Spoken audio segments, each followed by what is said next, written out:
বৈষম্য বিরোধী ছাত্র আন্দোলন চলাকালে শিক্ষার্থী মানিক মিয়া হত্যা মামলায় আজ সকালে বাংলাদেশ সাবেক তথ্য ও যোগাযোগ প্রযুক্তি প্রতিমন্ত্রী জুনাইদ আহমেদ পলককে আবারও আদালতে হাজির করা হয়। এ সময় তদন্তকারী কর্মকর্তা 7 দিনের রিমান্ড আবেদন করলে আসামির শারীরিক অবস্থা বিবেচনায় তার আইনজীবীরা রিমান্ড বাতিলের আবেদন করেন।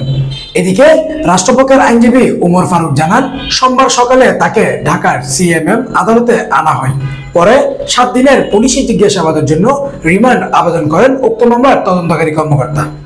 এ সময় তার শারীরিক অবস্থা বিবেচনায় রিমান্ড বাতিলের আবেদন করেন পলকের আইনজীবীরা। পরে দুই পক্ষের শুনানি শেষে 3 দিনের রিমান্ড আদেশ দেন ঢাকার মেট্রোপলিটন ম্যাজিস্ট্রেট মোহাম্মদ শেফাআতুল্লাহর আদালত। এদিকে কারাগারে পলকের জন্য হাইকোর্টে আবেদন করেছেন তার আইনজীবীরা।